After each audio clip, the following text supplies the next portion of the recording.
আমার থেকে সব চলে গেছে, আর কি ফটো দেখবে?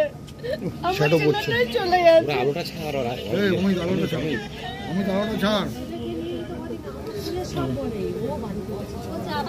অপমানটা করেছে, এটা সম্ভব না। 20 দিন আগে যে ঘটনা ঘটে গেছে সেটা কি এখন কি সেই জিনিসটা হয়? কোনোদিন সম্ভব না। আবার ওর মায়ের সাথে স্যারের কথা হয়েছে, যেখানে ওর মায়ের সাথে স্যারের কথা হয়েছে, তারপর ওর মা নিজে ক্ষমা চেয়েছে। এরকম কিছু ঘটনা ঘটেছে যেটা বাড়ির লোক চেপে যাচ্ছে। এখন স্যারের উপরে সেটা দোষ চাপানো, ওইটা অভিমান হয়ে যায়।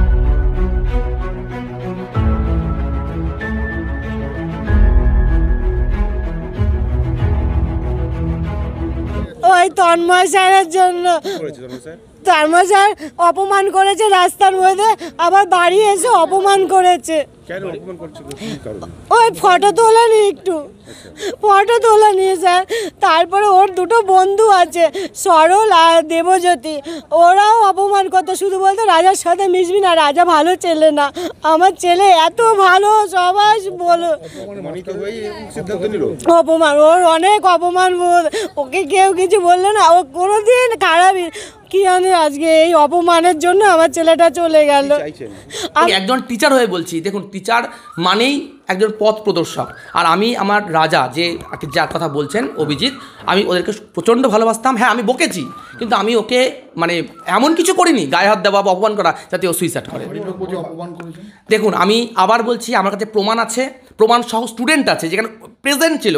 তাদের নাম দেবজ্যোতি ছিল, অয়ন ছিল, সরল বসাক ছিল, অরিত্র দে ছিল, অরিত্রদের মা ছিল, ওখানে প্রেজেন্ট ছিল। আমি জানতাম এটা হতে পারে যে এখনকার দিনে সেন্টিমেন্টাল ছিল, কিছু একটা বললেই হয়তো খারাপ কাজ করে ফেলবে। তা যাতে ওরা প্রমাণ দেয়, ওরা বলে যে আমি কোনো খারাপ কাজ করি। আপনি যদি বাইরে দিতে চান ওরাও বলতে পারে। দেখুন, আমি আবার বলছি, আবেগ তাড়িত হয়ে আমি বলেছিলাম যে তোদের পড়াবো না, শুধু এইটুকু বলেছিলাম।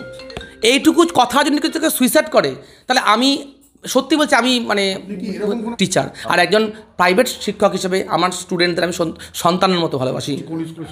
আমি এখন স্কুলের শিক্ষকতার থেকে বড় কথা, আমার নিজস্ব প্রোগ্রেস ইনস্টিটিউশন আছে, যেখানে আমার ছাত্র ছিল।